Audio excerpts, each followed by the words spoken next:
Hi, Captain Dan here at Smugglers Anchorage on Santa Cruz Island. This is our favorite anchorage, at least in really heavy west winds. As you can see by the background rocking around behind me, there is a big swell in here, and when the swell is out of the south, it makes uncomfortable sleeping. This place is a great refuge from high winds, high westerly winds.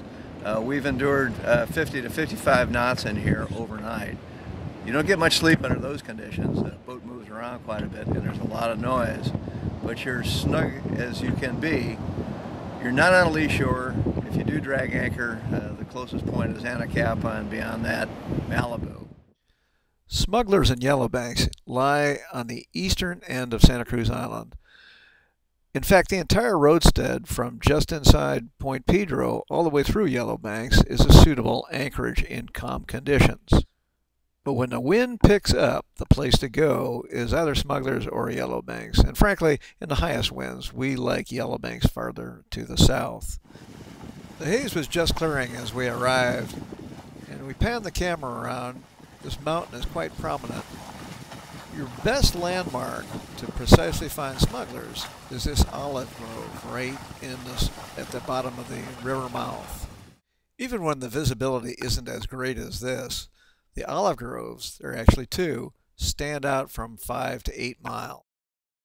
The other outstanding landmark is the Coast Guard buoy, situated right over a marked wreck. We have never seen any sign of that wreck. It's in about 35 feet of water, and we like to anchor just inside of that. Much closer to the beach, however, you experience uncomfortable swell, and the noise of the breaking surf can be disconcerting at night. Here's live action of the Coast Guard buoy. We generally anchor a little bit to shoreward of that, although when it's crowded, we've been out as far as depths of 50 feet. Here's where we go when we've got the choice. That's not us, but a very pretty boat sitting in our spot. As smugglers, we usually put down an anchor buoy to mark our position, keep other people off of our anchor road. Panning north, you can see that the high cliff protects a good portion of real estate. Though there are normally only 15 or 20 boats in Smugglers, I've seen up to 150 stretching from Smugglers to Yellowbanks. Now we'll show you the real estate from far south up to Smugglers. That's Yellowbanks on the left. And you can see a couple of boats situated in behind the reef that separates Yellowbanks and Smugglers. If the wind's a little bit out of the south, people tend to congregate down there.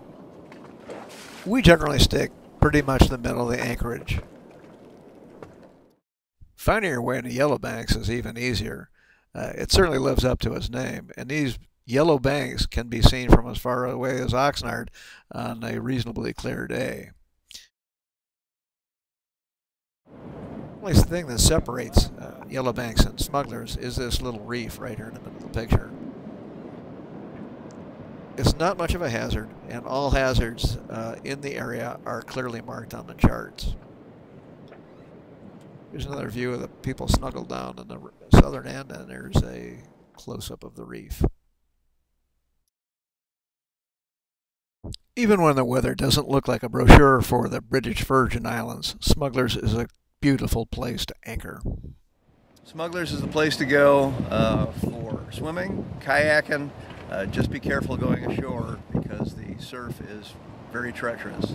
In 50 round trips, I've probably been upside down 35 times.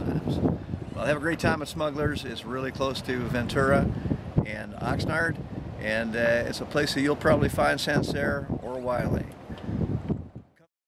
Make sure you've got up-to-date charts before you head out, and do a thorough check on the weather.